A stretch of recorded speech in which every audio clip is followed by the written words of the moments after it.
Alright, so you may have missed some of the Halo news going around these last 2 weeks, and it's all talking about Halo and Xbox and a few other things. Let me catch you up real fast. But I do want to say I'll explain at the end of the video what I believe and what I don't regarding all these leaks and news.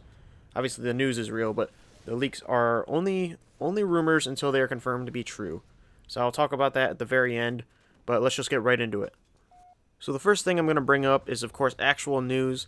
The Master Chief Collection did get an update. It was around Valentine's Day, and it revamped some of the playlist maps. So there's like 45 new Forge maps that were added.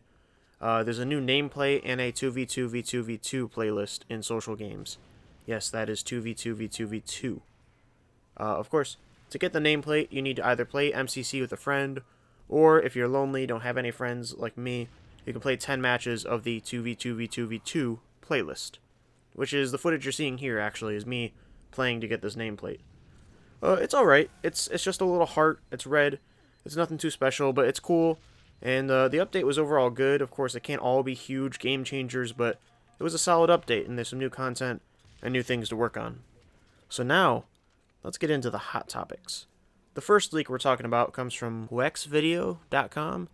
I think that's how you pronounce it, but regardless, the link will be in the description. This article outlines that Microsoft is going to break down the traditional sense of generations for consoles. They're going to be releasing 2 new Xboxes in the fall of 2020. As you can see here, there's some weaker and cheaper stats, depending on whichever one you get. The cheaper one's going to come without a disc drive, apparently. The other one is going to be high-end for console. So if you're like me and you really want a high piece of hardware and you have no self-control, you can buy the high-end one like me. So if you want to know everything that leaked, just go ahead and read the article for yourself. Again, link is in the description. But it did talk a little bit about Halo, so let's talk about that. So as you can see right there, Halo Infinite is slated to release alongside these next-gen systems at the end in the fall of 2020. Of course, the game is still releasing for PC and Xbox One, don't worry about that. And just like they previously announced, they will be coming to current-gen systems. So, you know, if you're worried you're going to have to get a next-gen system, don't worry. That's not what's happening. And if you want to read this article for yourself, again, link is in the description, alongside any of the news or leaks that I list today.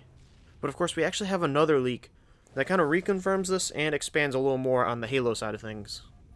So now if you go to Thurrott.com, or again, the link's in the description, I don't really know how to say these website names. There's another leak that has a little more details on the Halo side of things. And I want to mention that Hidden Xperia did say that this is the same person that leaked Halo Infinite before it was announced. So that, I guess it gives the leak a little more credibility. Again, it's only a leak though, so until it's confirmed true, it is just a rumor. So this leak tells us that multiple consoles and the release dates of these systems and Halo Infinite, all stuff that we, heard in the last one. So that makes sense. It's still true, I guess. However, this article also claims that Halo Infinite's story is going to be adapting to player decisions. It's going to incorporate some light RPG elements, or I added the word light there, but some RPG elements that were previously not seen in the series.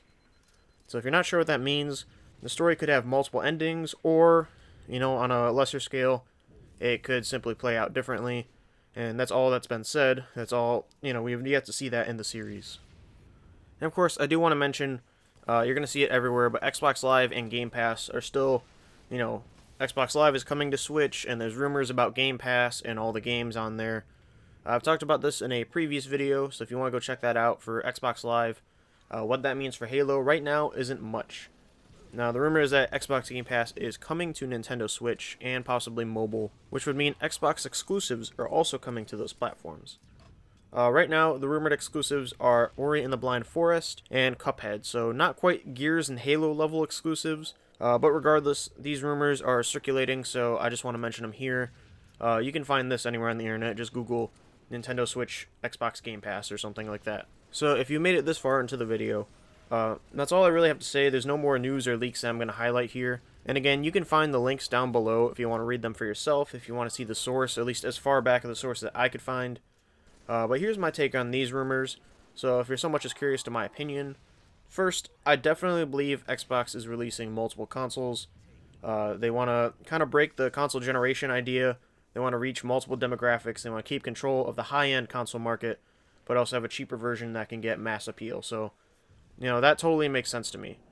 And I also already guessed that Halo Infinite was coming next fall because traditionally Halo games don't release a year after they were announced. That's pretty much never happened. I don't see Infinite changing this by any means.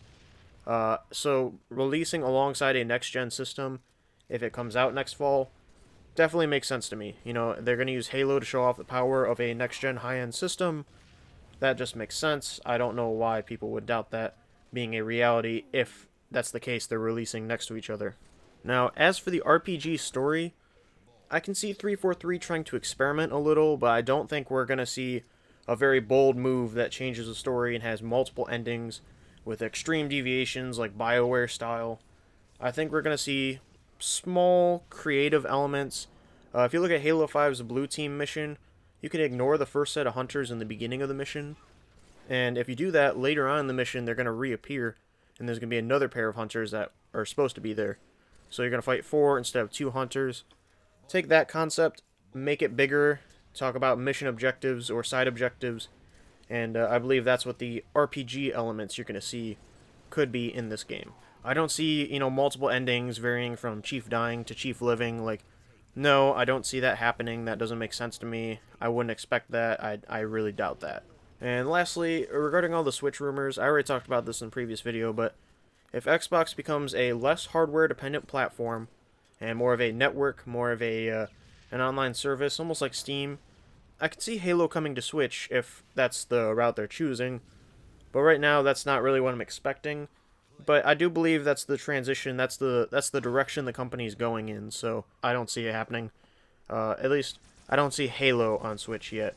And then lastly, regarding all the news and leaks or anything I cover on my channel, again, my entire channel is centered around engaging with the Halo community and keeping new members of the community up to date in preparation for the next Halo game. So I do want to cover the bigger news and leaks, but I originally had an idea to make a weekly Halo news video, and I don't think that's really possible, at least not without scraping the bottom of the barrel. There's not enough Halo news going around, so I don't think we're going to see a weekly show, of course not right now.